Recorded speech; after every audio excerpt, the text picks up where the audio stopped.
Good morning, faithful listener. You are listening to the Bible Explained podcast, where the Bible gets explained. So grab your cup of coffee and stay tuned as we read through the book of Luke.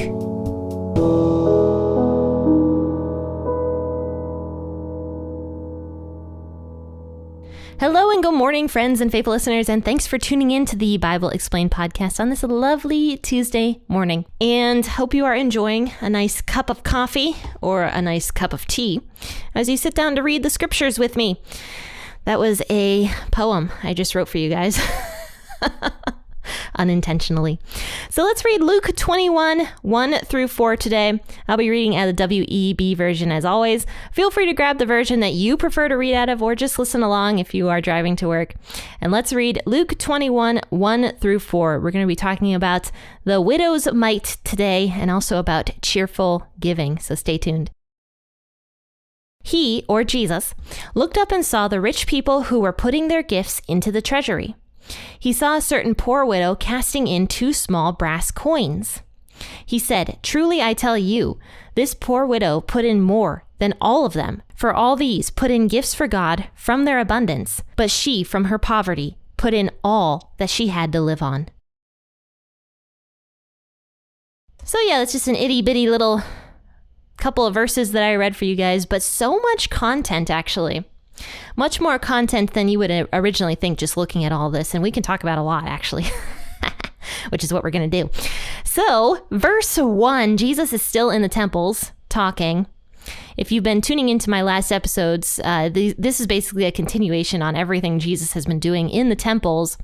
And what's interesting about this, if you read the very end of Luke 20, where Jesus kind of goes into these, woe to you, Pharisees, for doing this, this, and this, you'll see that one of the last verses of Luke 20, moving into this chapter, is that Jesus says, "Woe to you, scribes and Pharisees, you hypocrites, because you devour widows' houses." Then all of a sudden, Luke 21 happens, and this widow is the object of the story. So when you put it into perspective of what is happening, you can really see how impactful this story really is based on what Jesus had just been talking about that the Pharisees had done to widows. So that's kind of why sometimes I'm not a big fan of the way people have broken up the chapters, because obviously when these were written, they didn't have numbers next to them. They didn't have chapter numbers either. So yeah, we got to read the Bible in context of everything else that is happening. And I think a lot of people sometimes get stuck on certain verses that are taken way out of context because you don't know what the verse is before and after that verse really was. Which is why Gregory Kokel, who I've had on the podcast before, he actually came out with a book called Never Read a Bible Verse. And I really like it. It's a very short read. It's like basically a pamphlet, actually. And the concept of that book was that we're supposed to be taking the Bible into context. Rather than taking a verse and deciding what it means based upon our viewpoints, we're supposed to be looking at what the Bible says that verse means. Just a little thought about Bible verses and the way chapters are broken up. But yes, this widow is suddenly the object of the story, and Jesus was seeing all these rich people who were putting their gifts into the treasury. Here's another thing I could talk about. Sometimes there's been debate whether a plate should be passed on Sunday or not.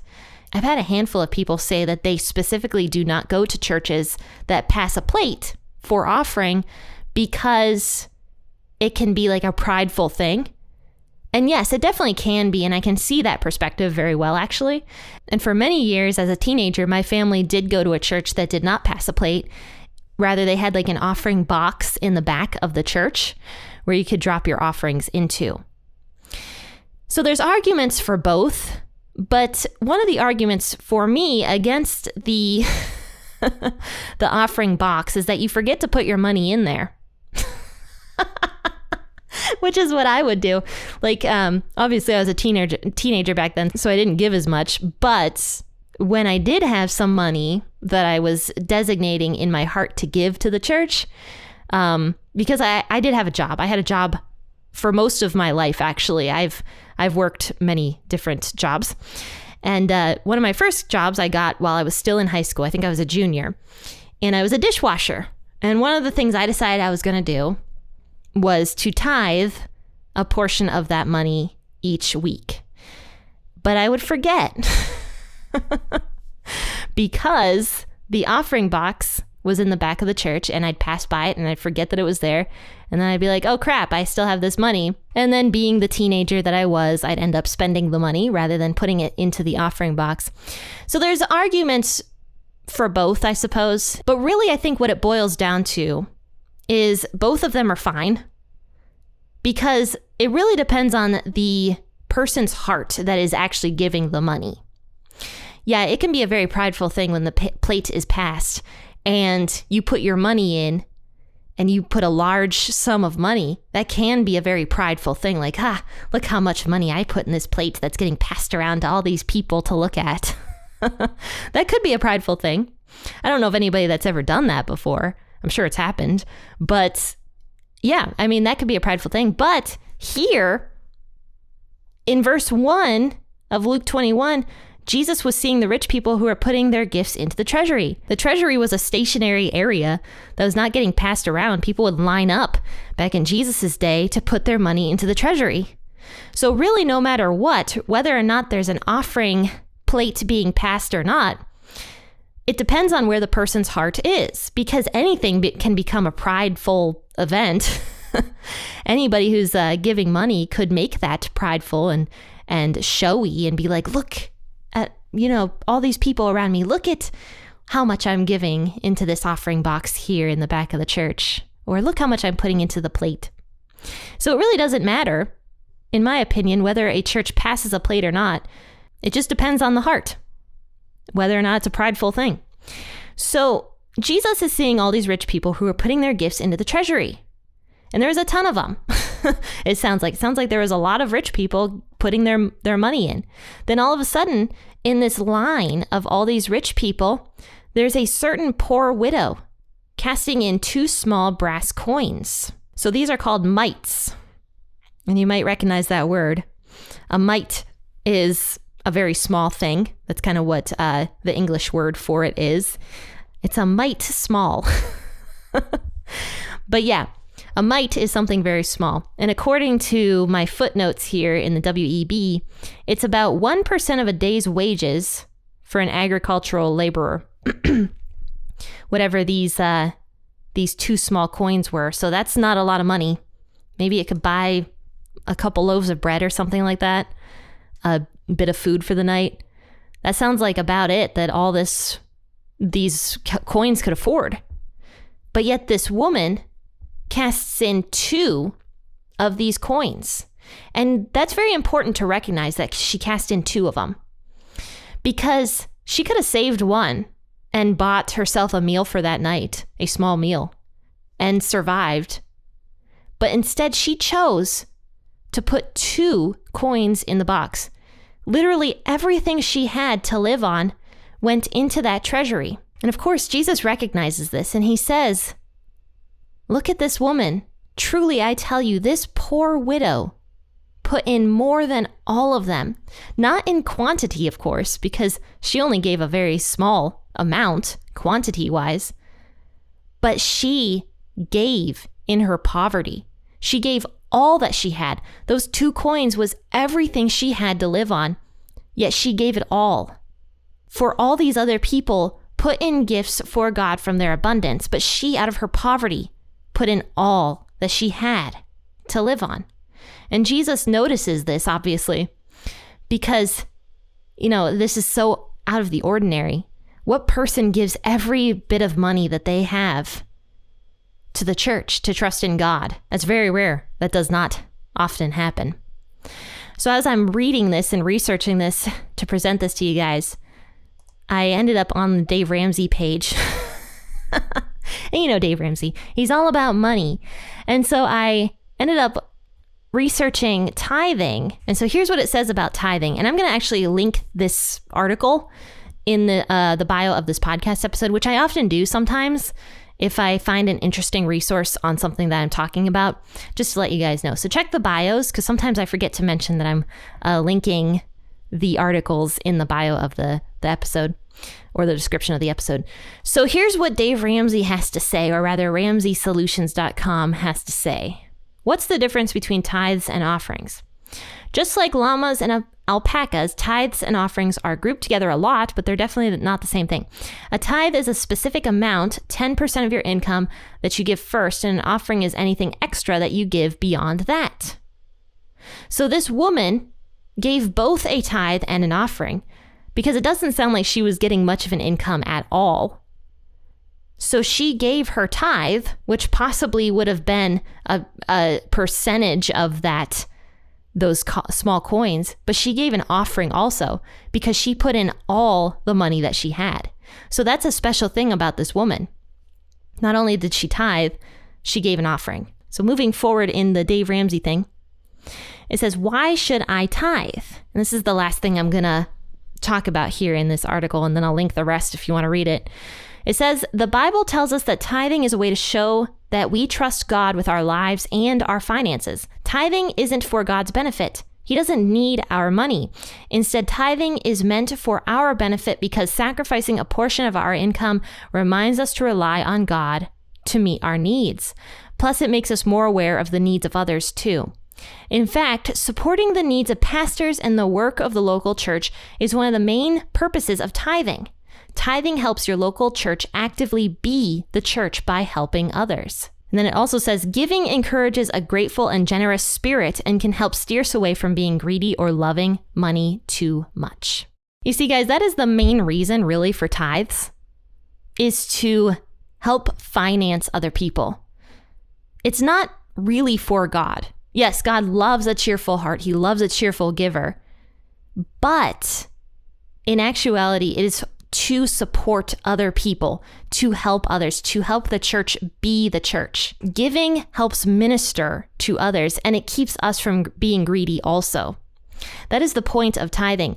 And it's interesting how much this episode today ties into the episode we talked about yesterday out of the Old Testament.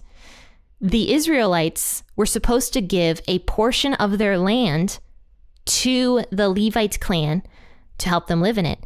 In other words, the Israelites were supposed to support the Levites. They were supposed to support them in food, in clothing, in shelter, pretty much, well, maybe not clothing, but pretty much everything would go to support the priests, the teachers of the law. So when we give, when we tithe, which is something that Jesus clearly loves because he recognizes this widow here who tithed and gave an offering out of everything that she had. It's important for us to tithe. And you know what? This is something that I'm going to be honest with you guys. I talk about it, but I'm pretty hypocritical in it. I'm not the best giver. Just as I told that story about my teenage years, conveniently forgetting to put the offering in the box. I still do not have the gift of giving down very well. In fact, I'm rather stingy. I'm not gonna lie.